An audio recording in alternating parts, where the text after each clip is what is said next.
Hi,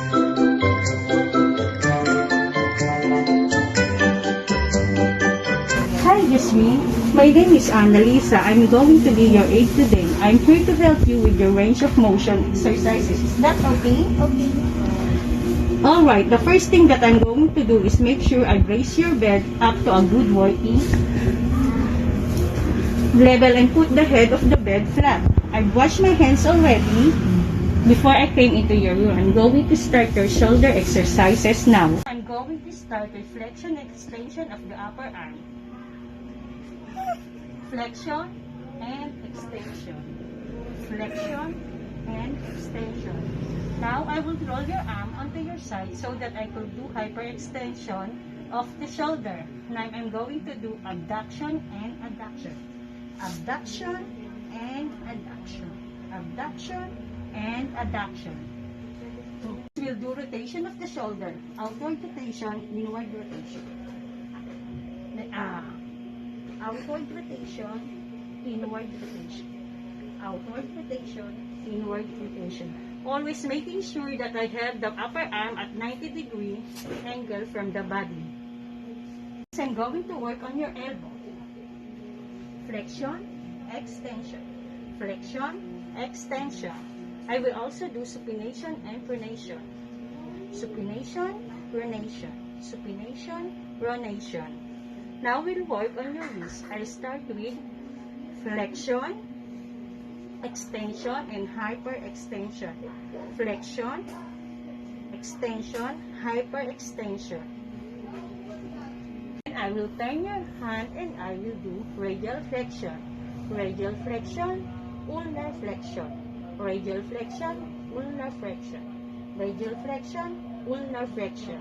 Radial flexion, ulnar flexion. I will work on your thumb. Abduction, adduction. Abduction, adduction.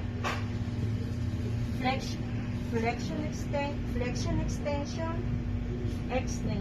Flexion, extension. I will also do opposition to the little finger. Now I will work on your thumb fingers. Abduction, adduction. Abduction, adduction. Abduction, adduction. Abduction, adduction. Abduction, adduction. I will work on your and extension of all legs. Okay, I'm going to expose only one leg. And we'll start with by working the hip.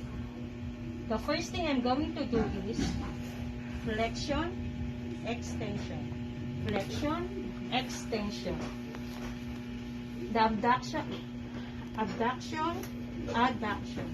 Abduction, adduction. Outward rotation, inward rotation. Outward rotation, inward rotation. Next, I will work the knee. Flexion, extension. Flexion, extension.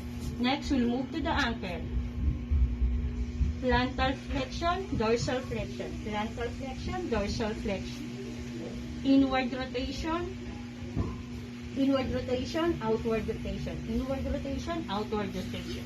Next, we're going to work for the toes.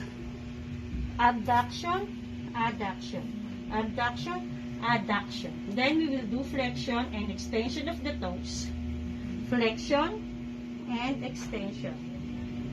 Flexion and extension. I will then position for you for the comfort. Put the bed back in low position with the head of the bed at 30 degrees, side rails up if ordered, fall light in reach. Is there else I can do for you right now, Jasmine? Thank you. I'll go wash my hands, record, and report.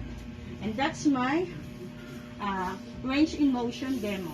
Thank you.